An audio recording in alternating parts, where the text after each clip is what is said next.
ಬೆಳಗ್ಗೆ ಕಣ್ಬಿಡಕ್ಕೂ ಆಗ್ತಿರ್ಲಿಲ್ಲ. ಆದ್ರೂ ಇವತ್ತು ಎದೊಳ್ಳೇಬೇಕಿತ್ತು. ಯಾಕೆ ಅಂತಂದ್ರೆ ಇವತ್ತು ತುಂಬಾ ದಿನ ಆದ್ಮೇಲೆ ಮತ್ತೆ ಕೆಲ್ಸಕ್ಕೆ ಹೋಗ್ತಾ ಇದ್ದೋ. ಅದಾದ್ಮೇಲೆ ನಾವು ಫ್ರೆಶ್ ಅಪ್ ಆಗಿ ತಿಂಡಿಗೆ ಹೋದ್ಮೇಲೆ ಮನೆಯಲ್ಲಿ ತಟ್ಟೆ ತುಂಬಾ ತಿಂದಿದ್ದು ಇವತ್ತು ಸ್ವಲ್ಪ ಹಾಕೊಂಡು ತಿನ್ನೋ ಮಟ್ಟಿಗೆ ಆಯ್ತು. ಯಾಕೆ ಅಂತಂದ್ರೆ ಮನೆ ಟೇಸ್ಟಿಗೂ ಇಲ್ಲಿ ಟೇಸ್ಟಿಗೂ ಅಷ್ಟೇ ವ್ಯತ್ಯಾಸ ಆಯ್ತು. ಏನು ಮಾಡಕ್ಕಾಗಲ್ಲ ಅಂತ ಅದನ್ನ ತಿನ್ಕೊಂಡು ಡೈರೆಕ್ಟ್ ಸೈಟಿಗೆ ಬಂದು ಇಲ್ಲಿ ನಮ್ ಸಿಂಗರ್ ಸಿಕ್ಕಿದ್ರು.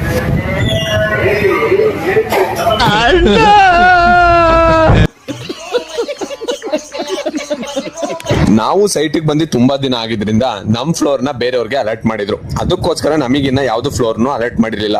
ಅದಕ್ಕೋಸ್ಕರ ನಾನು ಶುಗರ್ ಎಲ್ಲಾ ಫ್ಲೋರ್ ಒಂದ್ ಕಡೆಯಿಂದ ನೋಡ್ಕೊಂಡು ಬರೋಣ ಏನೇನಾಗಿದೆ ಅಂತ ಅಲ್ಲಿಂದ ರೌಂಡ್ಸ್ಗೆ ಹೋದೋ. ಅದಾದ್ಮೇಲೆ ಅದನ್ನ ಮುಗಿಸ್ಕೊಂಡು ನನಗೆ ಗ್ರೌಂಡ್ ಫ್ಲೋರ್ ನ ಅಲರ್ಟ್ ಮಾಡಿದ್ರು. ನಾನು ಗ್ರೌಂಡ್ ಫ್ಲೋರ್ಗೆ ಬಂದು ಗ್ರೌಂಡ್ ಫ್ಲೋರ್ ಅಲ್ಲಿ ಏನೇನಿದೆ ಕೆಲಸ ನೋಡ್ತಾ ಇದ್ದೆ.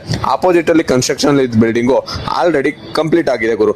ಅದನ್ನ ನೋಡ್ಕೊಂಡು ನಾನು ಗ್ಲಾಸ್ ಅಲ್ಲಿ ಒಂದು ವಿಡಿಯೋನ ತಗೊಂಡು ಡೈರೆಕ್ಟ್ ಊಟಕ್ಕೆ ಟೈಮ್ ಆಯ್ತು. ಊಟಕ್ಕೆ ಬಂದೆ. ಬರ್ಬೇಕಾದ್ರೆ ಒಂದು ಅಂಬ್ಲಿನ ಕುಡ್ಕೊಂಡು ನಾವು ಊಟನ ಮುಗಿಸ್ಕೊಂಡು ನಮ್ ರೂಮಿಗೆ ಬಂದು ನಮ್ ರೂಮಲ್ಲಿ ಈ ತರ ಗಲೀಜ್ ಮಾಡಿ ಇಕ್ಕಿದ್ದ. ನಮ್ ಬೆಡ್ಡಿಗೆ ಬೇರೆಯವ್ರನ್ನ ಹಾಕಿದ್ರಿಂದ ಅವನು ಈ ತರ ಗಲೀಜ್ ಮಾಡಿ ಇಟ್ಕೊಂಡಿದ್ದ. ಏನು ಮಾಡಕ್ಕಾಗಲ್ಲ ಅಂತ ಅವನ್ನ ಬೈಕೊಂಡು ಡೈರೆಕ್ಟ್ ನಾವು ಈ ಕಡೆ ಬಂದು ABB ಅಲ್ಲಿ ಒಬ್ಬ ಹುಡುಗಂಗೆ ಕೀನ ಕೊಡ್ಬೇಕಿತ್ತು. ಯಾಕೆಂದ್ರೆ ನೈಟ್ ಅವ್ನ ರೂಮಲ್ಲಿ ಮಲಗಿದ್ದು. ಅವ್ನಿಗೆ ಕೀನ ಆಮೇಲೆ ನಾನು ಡೈರೆಕ್ಟ್ ಸೈಟಿಗೆ ಬಂದ್ರೆ ಸಿವಿಲ್ ಟೀಮ್ ಅವರು ಈ ತರ ಕೂತ್ಕೊಂಡು ಮೀಟಿಂಗ್ ನ ಮಾಡ್ತಾ ಇದ್ರು. ಅದನ್ನ ನೋಡ್ಕೊಂಡು ನಾನ್ ಡೈರೆಕ್ಟ್ ಗ್ರೌಂಡ್ ಫ್ಲೋರಿಗೆ ಬಂದೆ. ಗ್ರೌಂಡ್ ಫ್ಲೋರಿಗೆ ಬಂದ್ಬಿಟ್ಟು ಇಲ್ಲಿ ಮೆಟ್ಲುಗಳನ್ನ ನೋಡೋಣ ಅಂತ ಅನ್ಬಿಟ್ಟು ನೋಡ್ತಾ ಇದ್ದೆ. ಇಲ್ಲಿಂದ ಅಲ್ಲಿವರೆಗೆ ನೋಡಿದ್ರೆ ಕತ್ತೆ ನೋವು ಬರುತ್ತೆ ಗುರು. ಅದನ್ನ ನೋಡ್ಕೊಂಡು ಏನು ಮಾಡಕ್ಕಾಗಲ್ಲ. ಲಿಫ್ಟ್ ಇಲ್ದಿರೋ ಟೈಮಲ್ಲಿ ಇದನ್ನೇ ಹತ್ಬೇಕು ಅಂತ ಅನ್ಕೊಂಡು ಅಲ್ಲಿಂದ ನಾವು ಡೈರೆಕ್ಟ್ ಪರ್ಮಿಟ್ಗೆ ಟೈಮ್ ಆಯ್ತು. ಪರ್ಮಿಟ್ ತಗೊಳಕ್ಕೆ ಬಂದೆ. ಆದ್ರೆ ಇವತ್ತು ನಾನ್ ಪರ್ಮಿಟ್ ತಗೊಳಂಗಿರ್ಲಿಲ್ಲ, ಇನ್ನೊಬ್ಬ ತಗೊಂಡಿದ್ದ.